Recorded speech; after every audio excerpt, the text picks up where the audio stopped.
welcome back to War Hero to Superhero, waking up with the sun, virtually speaking, helping military veterans and first responders transform their lives from the prayer room to the boardroom. As you go over and see, we changed our theme a little bit, so our intro is a little old. So if you have those skills to go over and edit B-roll, I would love to go over and connect with you. But the more important thing we're talking about today is the superhero battle room. No buttons today. We're going to do a little more nature style.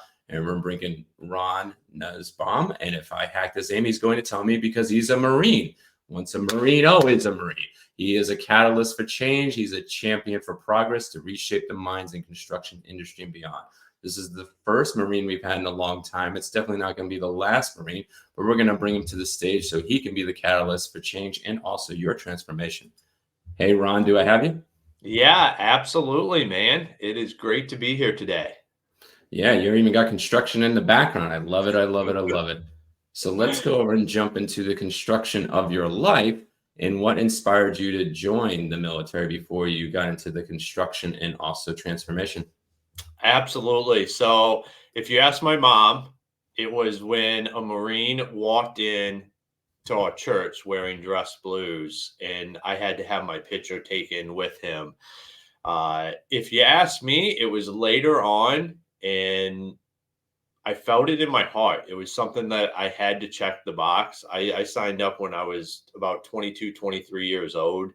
And I didn't want to go through life not knowing if I could have done that or not. So I had to do it. And that's what inspired me is I was ready to go prove to myself that I could do something absolutely amazing. That's why I became a Marine, is because I wanted to be the best of the best. That's really interesting. I do have a side question in that. So why'd you wait until 22? Because most of us in our generation were like 18 out the door, like high school sucks. Now I want to go in right now. Not like the newer generation. So what made you wait to 22? Did you get like an awesome bachelor's degree? Was it like life experience? Was it significant other that kind of made you wait until 22? No, I was out enjoying life. I had what I thought was a pretty good job. I liked to party, and I was just making more or less the wrong decisions with my life. That would be the best way to state that. I was having a lot of fun. I didn't have much fun. I joined at 18. So totally different. Everybody has a different reason for a different time. All right. So you did how many years in the service? And then let's talk about the backstory, how you became a veteran. Yeah, so I did almost 4 years, one tour in Iraq. I was in the infantry in the Marine Corps. Went in 2007, and I got out in late 2010. After we got back from Iraq, doing our Afghanistan workup, I blew my knee out, and the Marine Corps at that point in time was done with me. So that was my transition to becoming a veteran. It was not my plan. My plan was to just be in the Marine Corps. I fell in love with it. It was something that like I just said, like it was a calling. I felt like I needed to check that box. I felt it in my heart. Once I was there, I felt like I had found my home in what I was meant to do. But God had a different plan. The Marine Corps had a different plan as well. That is the amazing thing. And it's always, I believe, God and the service in that particular regard, because specifically injuries, depending on the season and when it happens, like I did 12 years active and I done 12 years reserve. I'm still transitioning out fully. I went up for a med board just about a year ago and I'm like 60% injured on the VA. And they're like, all right, you're not fitness qualified, you're not deployment qualified, but you can type on that keyboard. We'll keep you in. It's amazing on it's God and the service at the season, because if it was like probably 2011, they would have been like, boop, gone. But nowadays we're hurting. So it's always amazing on like how, even if we don't believe that divine and also the service can go hand in hand. So with that, 2011, it's been a long time since you've, grabbed the title of veteran, but how was that transition in 2011? Yeah, so the transition out, I mean, I think this is the hardest part. It's not. I'm originally from Ohio, and I ended up in Michigan because that's where my wife was from, and she wanted to move back home where her family was at.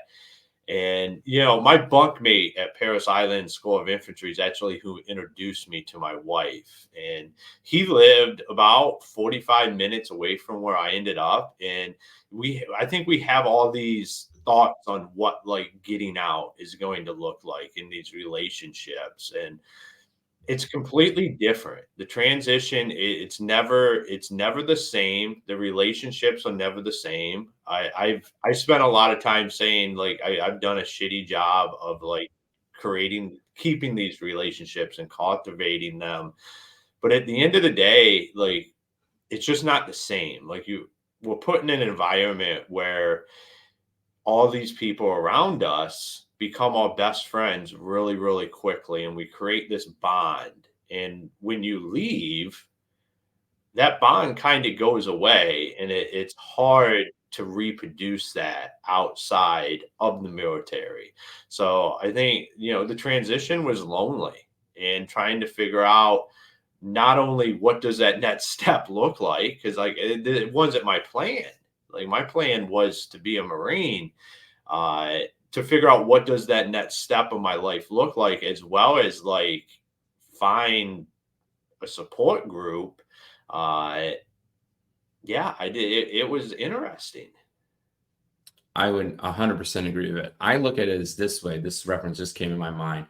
When we are in Iraq and Afghanistan and everything else, I used to work with the combat truckers and doing mental health. And you go on typically one road to get the locations, but you have everybody, behind and everything else, maybe a little bit more and everything else. And when we're in the service, we're on one road together and everybody's on that same road and that same journey. And then imagine going from Iraq, combat trucker, one lane. Yeah, you have roadside bombs, all these other types of things. But then you jump in and now you're in a major city, 6 lanes of highway, and you have to get off and exit super quick. That's how I felt the transition was, that you're going into this massive traffic and you went from like one lane having everybody with you like in a convoy together, and now everybody's in all these separate lanes. So everybody, I think all of us as veterans, I think feel that way because we're like, I don't know which lane to be in. I don't know when to shift. I don't know when to pivot. So that's huge. So for you specifically, how did you go over and take those 4 years of skills in infantry and actually now truly stabilize yourself to the point that it got more comfortable driving those 6 lanes, virtually speaking?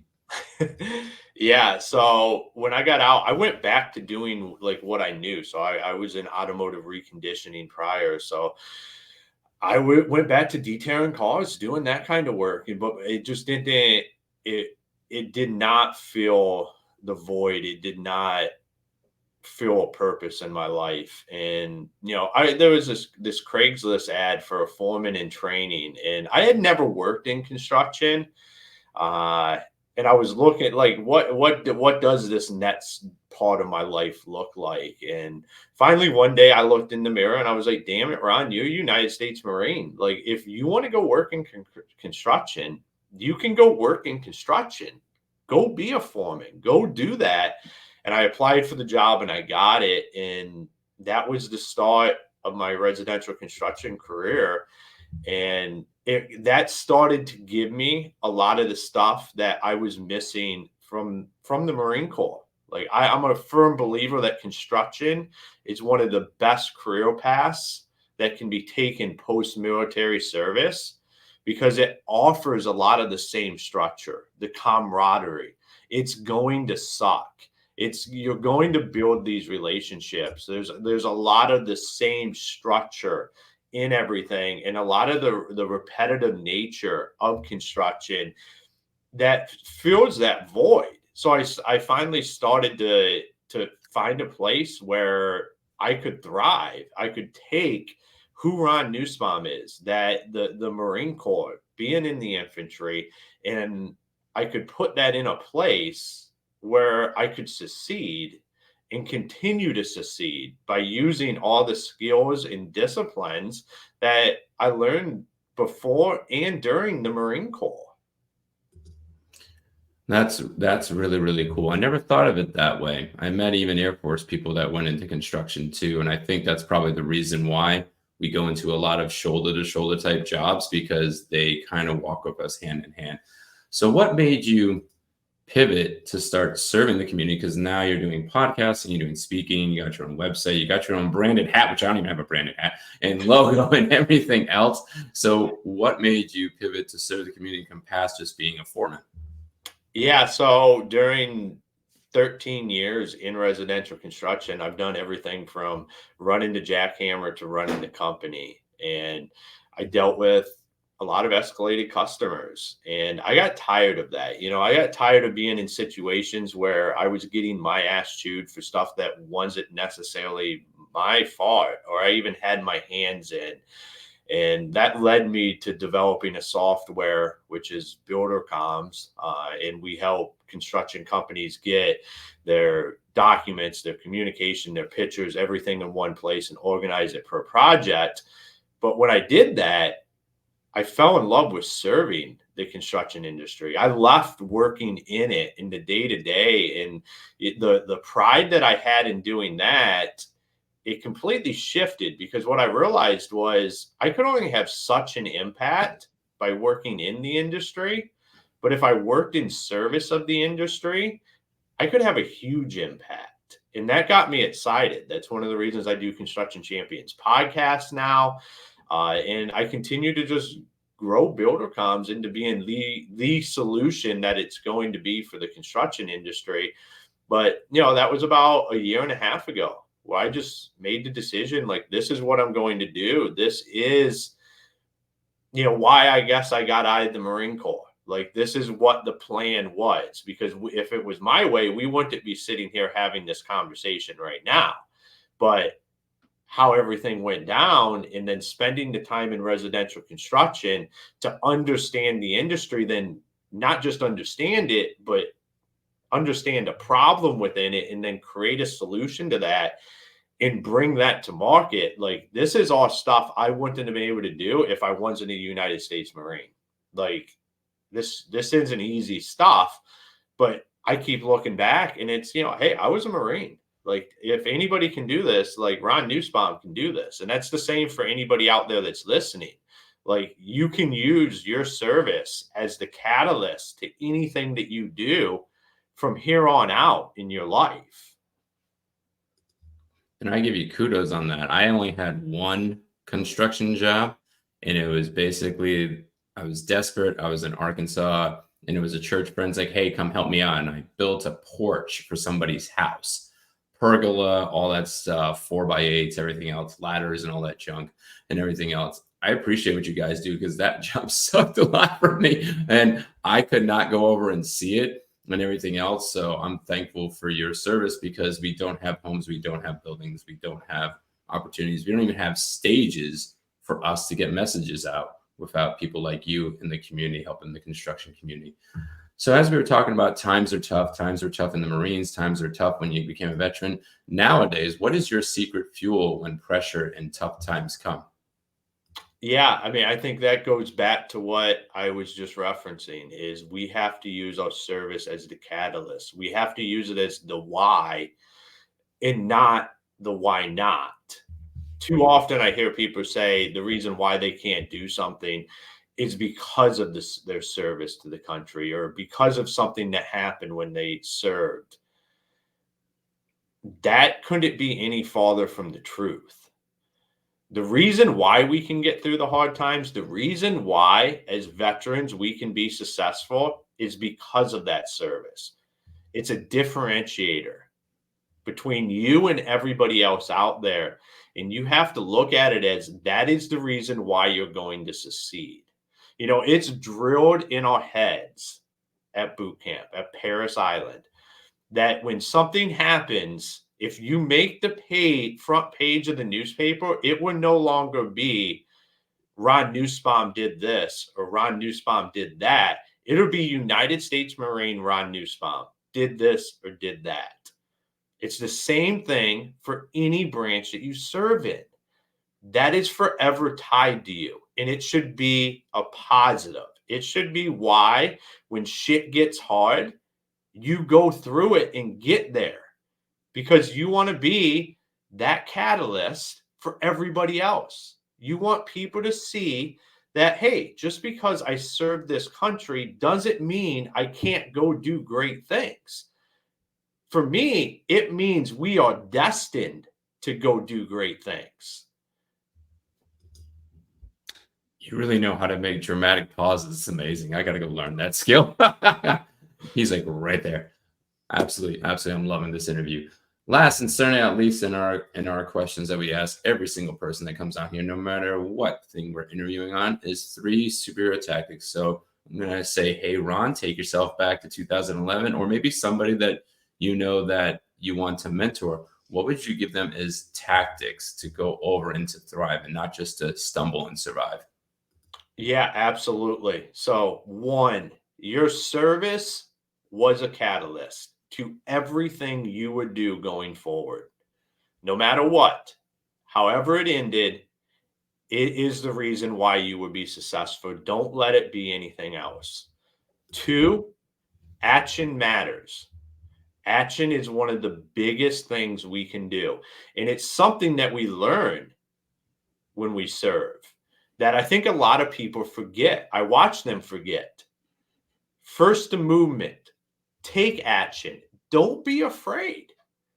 Like when we sign up and we go off, there's a lot of fear, but we're not necessarily concerned about what everybody around us thinks. We're willing to take that action and move forward.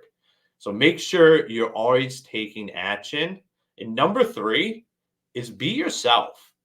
In a world where a lot of people are just whatever they feel like the environment needs them to be, it's just be yourself. One of the greatest things that I have learned in the past 15 years is to just be myself, is to be the best Ron Nussbaum I can possibly be, because that will have the biggest impact on my family, my work, anybody I run into, and to not be afraid of that.